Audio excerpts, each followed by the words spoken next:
Hola, compañeros, compañeras, ingenieros. Nuestro tema es el diagrama de casos de uso. Nuestro grupo es el número 4 y está conformado por Andrés Zambrano y mi persona, Magdalena Moreira.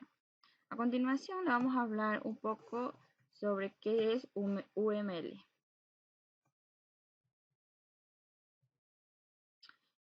UML es un lenguaje estandarizado de modelado. Está especialmente desarrollado para ayudar a todos los intervinientes en el desarrollo y modelado de un sistema o un producto de software a describir, diseñar, especificar, visualizar, construir y documentar todos los artefactos que lo componen, sirviéndose ya de varios tipos de diagramas que los estudiaremos a continuación.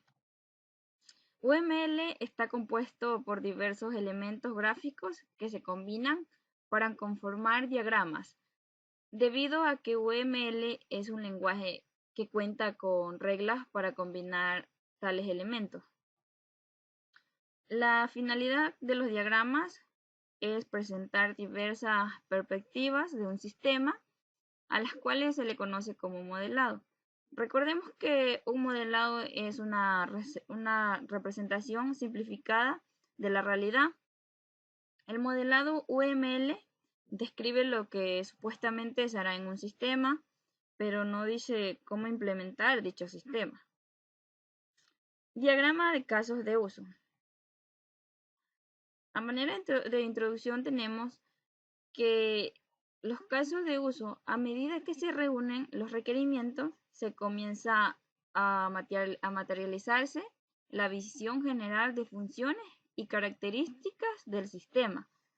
Sin embargo, es difícil avanzar hacia actividades más técnicas de la ingeniería de software hasta no entender cómo se emplearán los usuarios finales dichas funciones y características. Para lograr esto, los desarrolladores y usuarios crean un conjunto de escenarios que se conocen como casos de uso, ya que proporcionan una descripción de la forma en la que se utilizará en el sistema.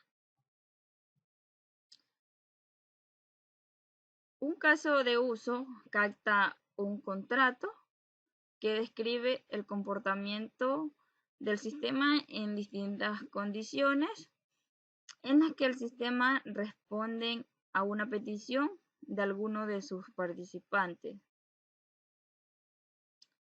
Los modelos de casos de uso permiten tener una visión externa de cómo los usuarios interactúan con las funcionalidades del sistema, ya que permite modelar los requerimientos funcionales y los agentes involucrados en su uso para así facilitar la validación del producto y en sí la planificación de las fases del ciclo de vida, ya que dichos agentes, ya sean humanos o no, se les denominan actores y pueden ser, por ejemplo, un usuario que solicita la compra de un producto, un estudiante que realiza un cuestionario, un dispositivo que envía un mensaje al sistema o un agente inteligente que genera acciones sobre la aplicación.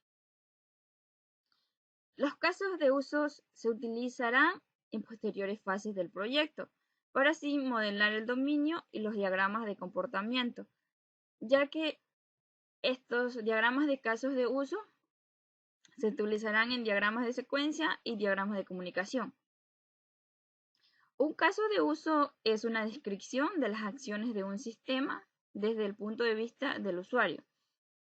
En sí es una herramienta valiosa, dado que es una técnica de aciertos y errores para así obtener los requerimientos del sistema, justamente desde el punto de vista del usuario.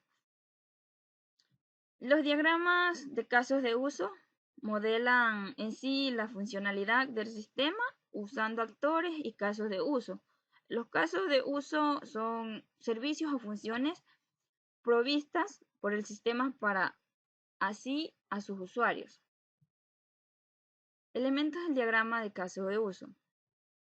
En sí, en los elementos del diagrama de caso de uso tenemos lo que son los actores, Caso de uso, que vendría a ser en sí como la condición, límite de un sistema. Solamente lo que se puede abarcar. La asociación de comunicación la representamos por una línea recta, el extend por una flecha, el include por una flecha y la generalización por una flecha. El sistema o entorno. El rectángulo en sí es el límite del sistema que contienen los casos de uso. Así como podemos observar en la imagen, tenemos 3 casos de uso y están dentro de un rectángulo que en sí sería el límite del sistema. Ya los actores se ubican fuera de los límites del sistema. En este caso tenemos un actor y tiene que estar fuera del límite, fuera del rectángulo. Caso de uso. Se representan con óvalos. La etiqueta en el óvalo indica la función del sistema. En sí sería más bien como una condición o como en sí sería, o sea, que indica la función del sistema. Por ejemplo, hacer jugada. Tendríamos, por ejemplo, en un juego de ajedrez, para empezar la jugada, hacer jugada, empezamos y en sí sería eso. El actor. Un actor representa un rol de algo externo al sistema y que interactúa con él. Es importante recalcar que un actor y un usuario a la final no son lo mismo. En sí, un usuario normal puede tener varios papeles diferentes dentro del sistema, mientras que un actor representa una clase de entidades externas que solo tiene un papel en el contexto del caso de uso. Relaciones. Las relaciones entre un actor y un caso de uso se dibujan con una línea simple. Como podemos ver, tenemos dos agentes y están interlazados por unas líneas simples y tenemos también lo que son los límites del sistema. Y aquí sería un ejemplo de un restaurante. Así tenemos al crítico de comida y que se asocia con probar la comida, pagar la comida y beber vino. Y el chef sería preparar la comida. En este caso, el actor principal sería el chef y el crítico de comida sería el usuario, porque el crítico de comida es quien va a probar la comida, pagar la comida y beber el vino.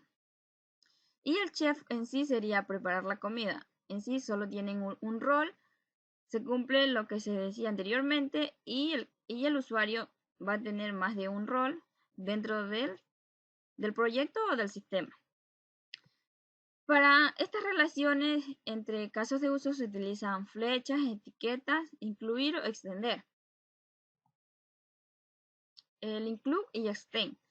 Una relación incluir indica que es un caso de uso, es necesario por otra parte poder cumplir una tarea en sí. Por ejemplo, aquí tenemos una imagen que el caso de uso de origen se incluye dentro de un caso de uso de destino. Una relación extender indica que las opciones alternativas para un cierto caso de uso, por ejemplo, aquí vemos que un caso de uso de origen se extiende de un caso de uso de destino. Principios para la aplicación de casos de uso. Luego de haber visto toda la teoría acerca de los diagramas de casos de uso, veremos un poco de los principios para aplicar estos casos de uso. Principio 1. Mantenerlos simples al narrar las historias. Los casos de uso capturan las metas del sistema. Para entender un caso de uso, los narramos tipo historias.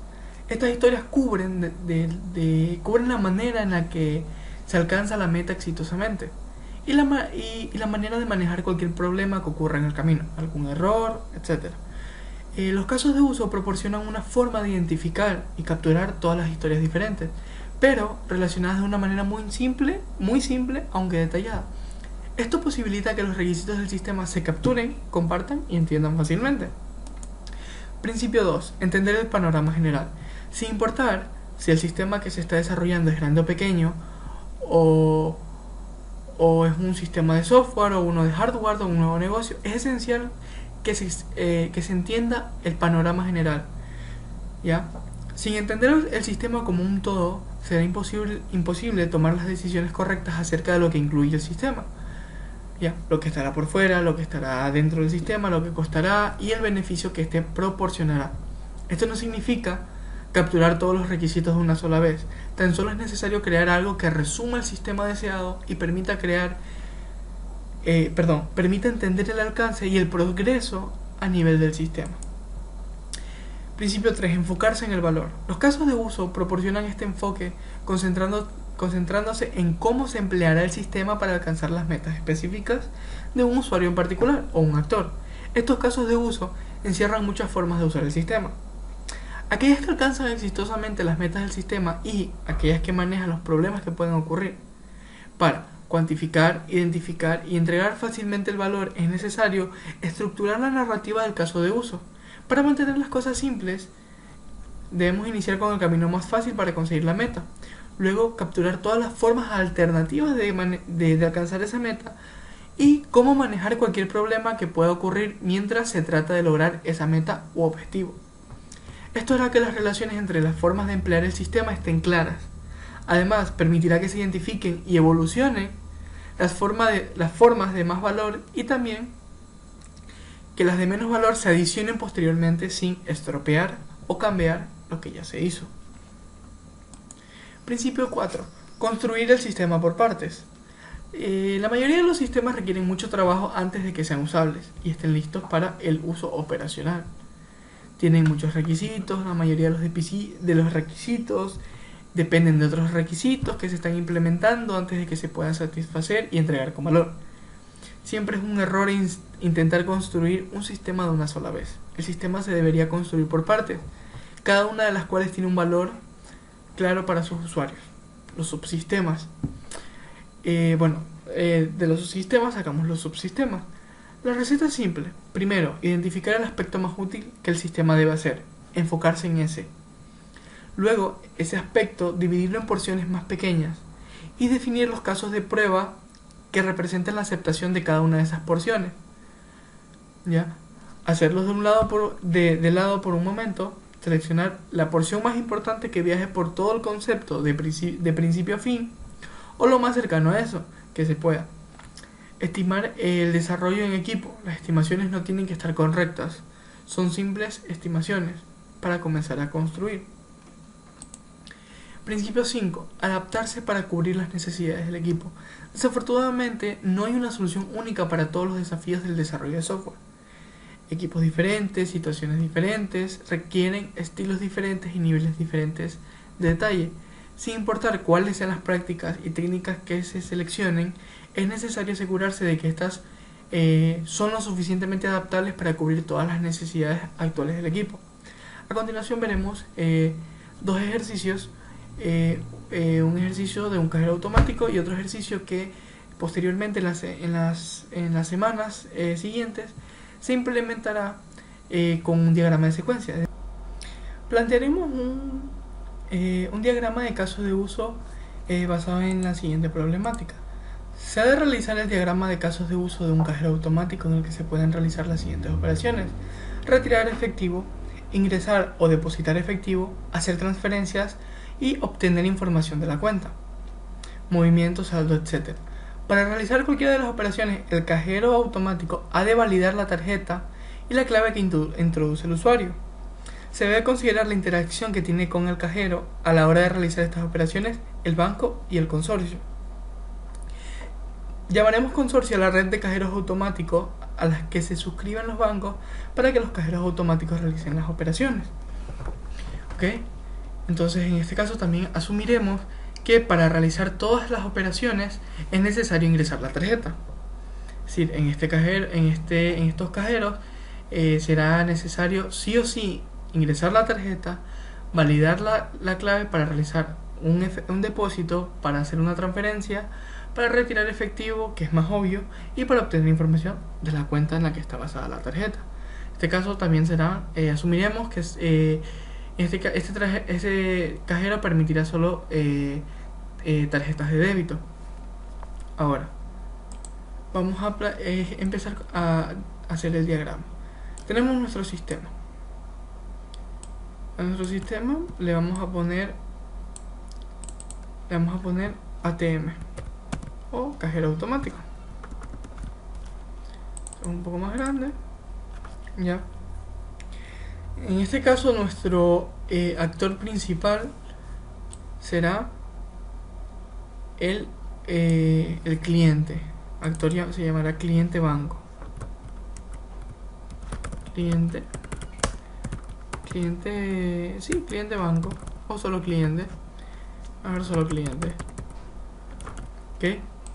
¿Cuál es el principal caso de uso que podrá realizar nuestro cliente? Pues básicamente el principal caso de uso va a ser realizar una operación, cualquiera que sea esta operación. ¿Ok? Será realizar una operación. Entonces, realizar operación. ¿Ok? Conectamos. Vamos a conectar, ¿verdad? Entonces, ahora, si revisamos otra vez el planteamiento, tenemos que, para esta pequeña condición, por así decirlo, que para realizar cualquiera de las operaciones, el cajero automático ha de validar la tarjeta y la clave que introduce. Entonces, tenemos que esto de aquí, nuestro otro caso de uso, será validar tarjeta y clave. Validar tarjeta y clave. Validar tarjeta y clave. Entonces, como es algo que siempre va a realizar, pues ponemos un include. Lo incluimos. Ponemos el include. Ahora, esto es algo que siempre va a realizar. Volvemos a revisar el planteamiento. Y dice que debemos considerar la interacción que tiene el cajero con el banco y el consorcio. Entonces, tenemos dos nuevos actores que serían el banco y el consorcio. Tenemos el banco y el consorcio. ¿Ok? Que son nuestros actores. Ahora, validar tarjeta y clave va a interactuar con ambos actores. Ya. Entonces ahora, una vez que se valida la tarjeta y la clave, podemos realizar las demás acciones, que van a extender del caso de uso principal. Entonces tenemos retirar efectivo. Retirar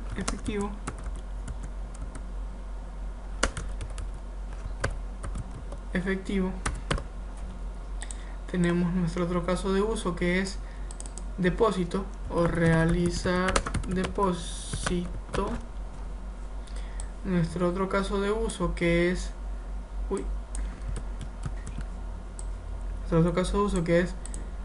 realizar transferencia.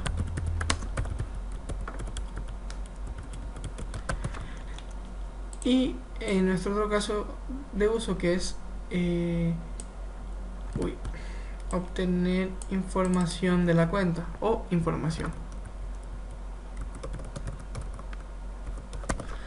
Una vez que se valide la clave y la clave y la tarjeta, todos estos extenderán, es decir, todos estos casos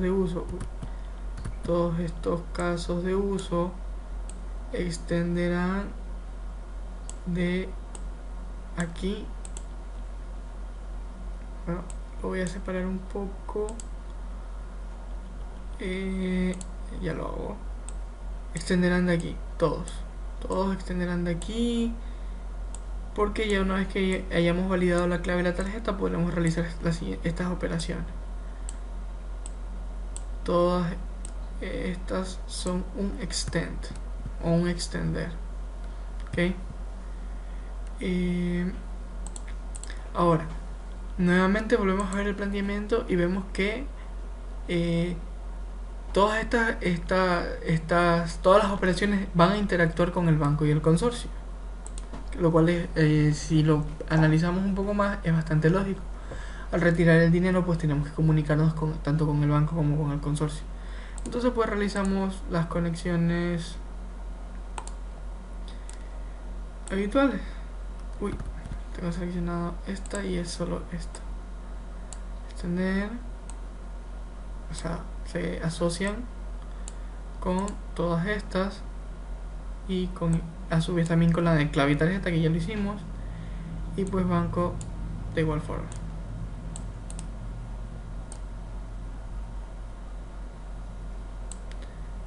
Banco de igual forma. Aquí parece que quedó un poco mal conectado.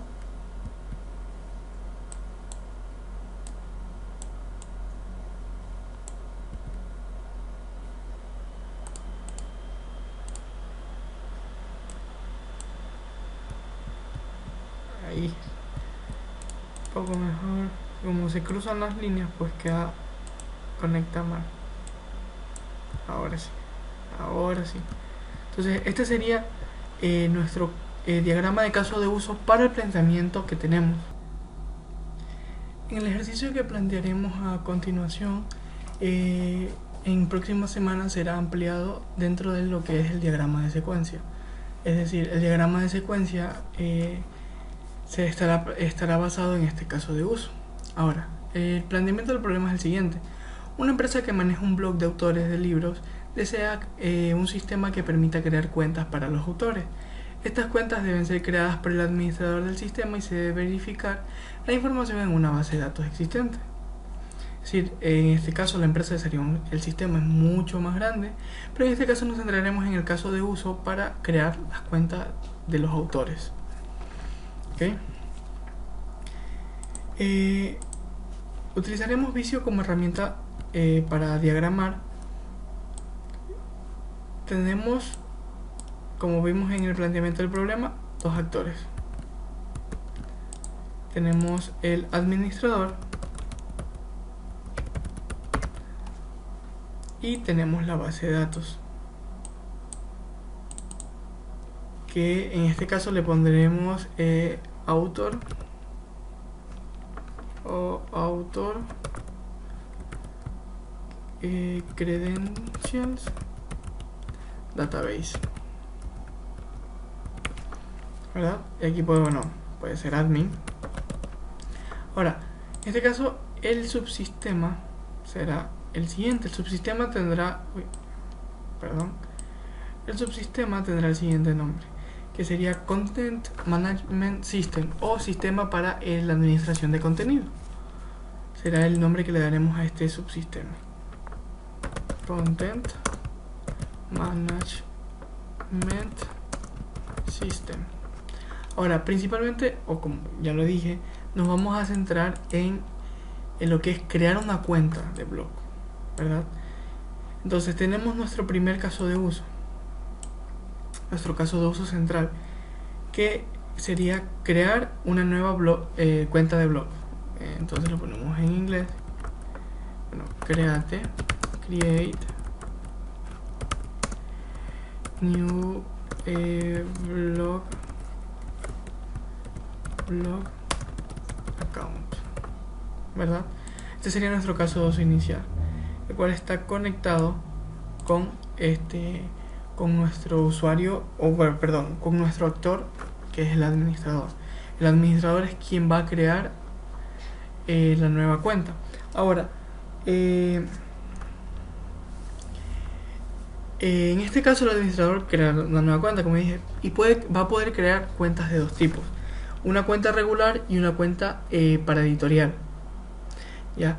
Entonces tenemos dos casos de uso más, que sería la cuenta normal o regular. Entonces tenemos create new regular blog account, ¿verdad? Y tenemos la de la editorial, que sería create new editorial blog account. Entonces, estos casos de uso dependen, mejor dicho, se van a conectar con el caso de uso principal. Tenemos una dependencia, perdón, es esta de aquí, se va a conectar con esta,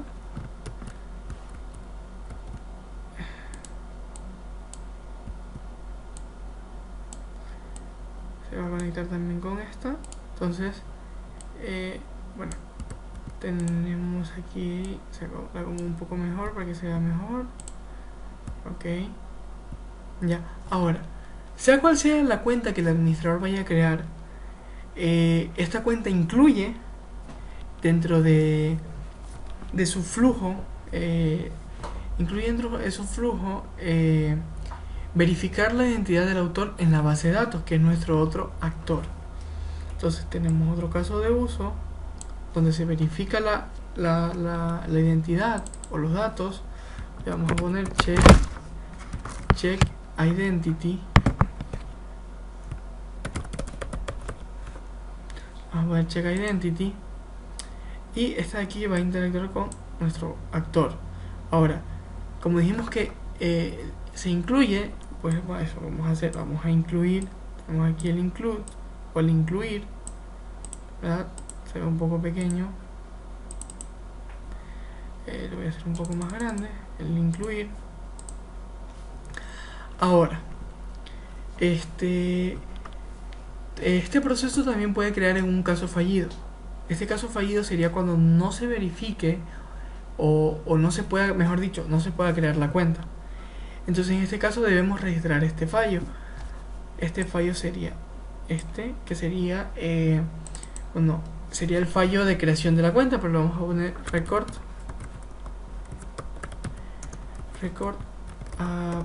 application failure. Tenemos y este caso va a ser una extensión del caso de uso principal. Entonces tenemos aquí el extend o el extender. Nuevamente lo voy a hacer un poco más grande. Entonces ya de esta forma tendríamos modelado nuestro caso de uso, que usaremos luego en el diagrama de secuencia para crear nuestro diagrama de secuencia.